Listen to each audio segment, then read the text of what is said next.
YS Jaganmohan Reddy గారు 2 పేజీల tweet పెట్టినారు. ఏమంటారు ఈ ట్వీట్లో? 3:31 మధ్యాహ్నం 3:31 పెట్టారు. 9 జూన్ 25. ఆంధ్రప్రదేశ్ అరాచకానికి కేర్ ఆఫ్ అడ్రస్గా మారిపోయింది. శాంతి భద్రతలు క్షీణించినాయి. మహా జర్నలిస్ట్ అంటే ఒక గొప్ప జర్నలిస్ట్ ప్రజలను చైతన్యం చేయటం కోసం తన జీవితం అంతా కష్టపడుతున్న కొమ్మినేని శ్రీనివాస్ అని అతన్ని అరెస్టు చేశారని తెగ బాధపడిపోతూ శాంతి భద్రతలు లేవని 2 పేజీలు పెట్టాడు ఆయన. చాలా హాస్యాస్పదంగా ఉంది. నేను కొమ్మినేని శ్రీనివాసరావు గురించి నేను చెప్పను. ఆయన గురించి రాష్ట్ర ప్రజలందరికీ తెలుసు. జగన్మోహన్ రెడ్డి గారికి అతను జర్నలిస్టుగా కంటే వైఎస్ఆర్ పార్టీ జగన్ పార్టీ కార్యకర్తగానే నాకు బాగా తెలుసు. ఐ రిపీట్, అతను జర్నలిస్టుగా కంటే విలేకరిగా కంటే జగన్మోహన్ రెడ్డి పార్టీ వైఎస్ఆర్ పార్టీ కార్యకర్తగా నాకు బాగా తెలుసు.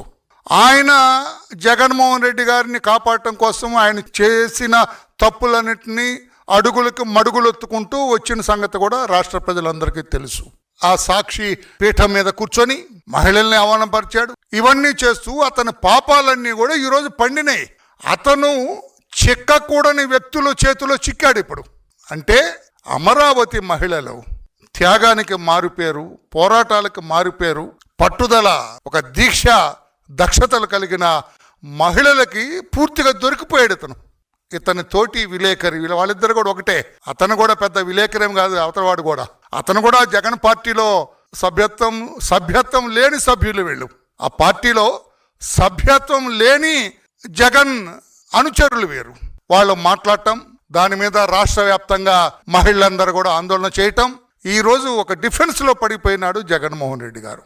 అతనికి దీని సీరియస్నెస్ తెలియట్లే. మహిళల్ని గౌరవించటం జగన్మోహన్ రెడ్డి గారికి తెలియదు. ఎలా గౌరవించాలో తెలియదు. తెలిసిన వాడైతే తల్లిని చెల్లిని ఎందుకు తరిమేస్తాడు సార్?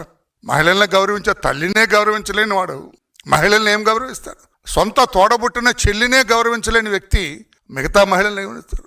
ఇంకెవడన్నా అయితే పిలిచి కొమ్మినేని కృష్ణంరాజు అతన్ని ఆ చెంప ఈ చెంప వాయించాల. బుద్ధి లేదా మీ ఇద్దరికి? మహిళల్ని అలా మాట్లాడతారా? Useless fellows. మరలా ఇంకొకసారి నా పేరు ఎత్తిన you remove this idiot immediately from Sakshi channel. Sakshi channel నుంచి వెధవని ఇమీడియట్గా తీసేయండి. నువ్వెవడెవరే రాజా, నువ్వెవడరా బూజు? నువ్వు మరలా ఇంకొకసారి నాకు కనిపించినా కూడా ఊరుకోను. మహిళల్ని అలా అవమానం చేస్తారా, కించపరిచేటట్లు చేస్తారా అని అనాలి. అనేవాడా ఇతను? అనే వ్యక్తిత్వం ఉన్నవాడా? అందుకే ఈ రోజున కొమ్మినేని వెంటేసుకొస్తున్నాడు. బాధాకరం.